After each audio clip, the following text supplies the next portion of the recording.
जय श्री राधा माधव। सद्गुरुदेव भगवान की जय हो। पूज्य श्री राधा बाबा जी की पुस्तक से।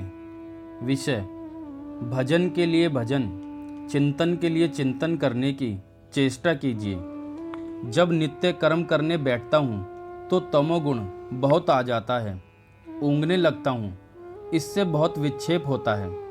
इस प्रश्न के उत्तर में विचार करने पर 3 बातें ध्यान में आती हैं। पहली, जिसकी पाचन शक्ति खराब होती है उसे आलस्य विशेष आता है। दूसरा, आवश्यकता भर नींद रात में ना ली जाए तो दिन में आलस्य आता है। और तीसरा, भगवान के चरणों में प्रेम ना होने के कारण उनके चिंतन में आनंद नहीं आता और इसलिए वृत्तियां आलस्य से अभिभूत होती हैं। यही 3 कारण प्राय हेतु होते हैं। आप यथासंभव पहले 2 कारणों पर विचार करके उनमें से कोई सा होने पर उन्हें सात्विक उपचार एवं आवश्यकता भर नींद लेकर दूर करने की चेष्टा करें। पर ये दोनों ही गौण हैं। मुख्य बात तीसरी है, जिस क्षण प्रियतम प्रभु के चिंतन में रस आने लगेगा उस क्षण आलस्य सर्वदा नहीं आ सकता। प्रेमी महात्मा तो ऐसे ऐसे हो गए हैं जो कभी सोते ही नहीं थे, उन्हें जगाने की चेष्टा करनी पड़ती हो। ऐसी बात नहीं है। स्वाभाविक निरंतर प्रेम में डूबे रहने कारण वे माया से सर्वदा पार हो जाते हैं। हम लोग तो अभी जिस स्थिति में हैं उसी को लेकर विचार करना है। अतः किस प्रकार भजन एवं चिंतन में रस आने लगे और यह दोष दूर हो जाए। किंतु इससे भी अधिक ऊंची बात यह है कि रस आने का भी भाव छोड़कर केवल भजन के लिए भजन एवं चिंतन के लिए चिंतन करने की चेष्टा की जाए। रस आना तो भजन एवं चिंतन का आनुषिक फल है, वह तो आकर ही रहेगा।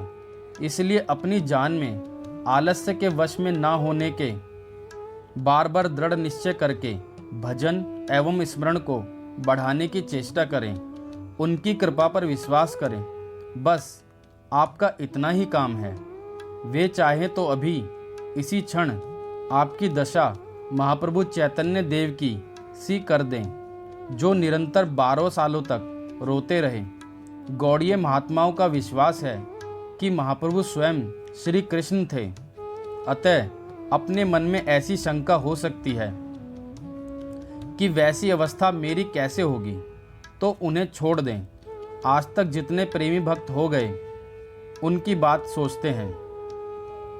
आप विश्वास कीजिए इन 5 बातों पर।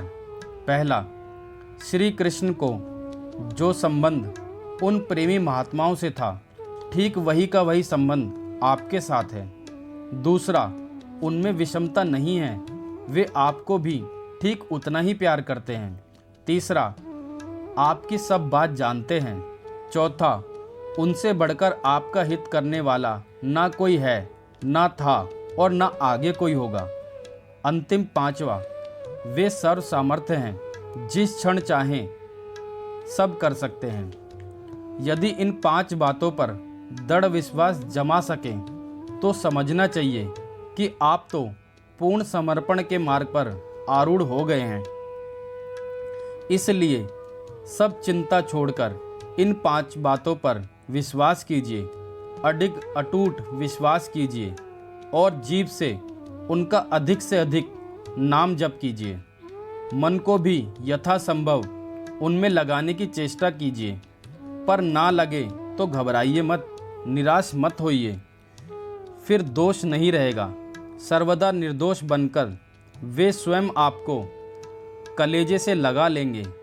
देरी नहीं होगी, इतनी जल्दी होगी जितनी आप कल्पना भी नहीं कर सकते। पर यह सब विश्वास करने से होगा।